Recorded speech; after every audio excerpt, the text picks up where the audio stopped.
Hi, Liquid students. I am here to tell you about a wonderful book that I finished recently called Instructions for Dancing by the amazing Nicola Yoon. I've read a lot of her books and they're all fantastic and very sweet and just really well written, lots of great characters.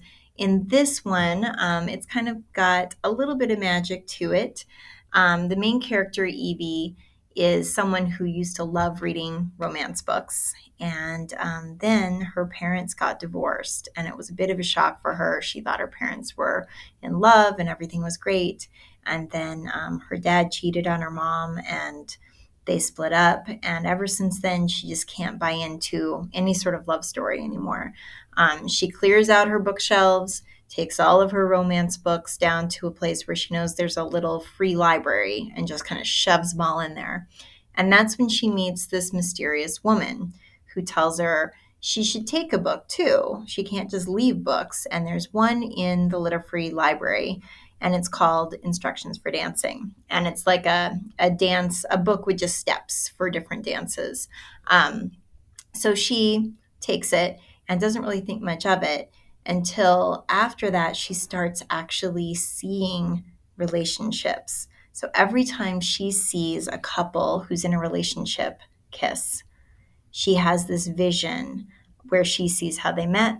She sees these different points throughout their relationship, how it was going, and she sees how it ends. And it always ends. So that kind of confirms her belief that, like, well, love is just destined to always fail. And so in the meantime, she wants to return this book because she doesn't, these visions are really, weird to have. And she sees in the back of the book, there's an address for a dance studio, La Brea Dance Studio. So she goes there to try to return the book. And she meets a boy named X. And she gets roped into being in this dance competition with him. And it just kind of goes from there. And she just has to grapple with figuring out that, like, is it still worth it to fall in love and have all these moments that are wonderful, even if it will end someday?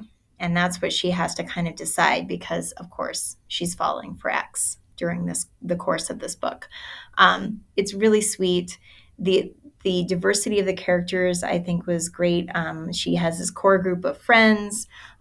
Two of the girls start dating, and she is worried for them because she thinks it's going to break up their whole friend group when it inevitably will fail and they'll break up, and but in the meantime they're so happy together. I loved her family. Was complicated, and she has to forgive her dad through all this. So just really wonderful relationships and characters and things that I think we all have to kind of grapple with, that idea of, is it worth it to be happy for now? So if you like a story like that, you will love Instructions for Dancing by Nicola Yoon.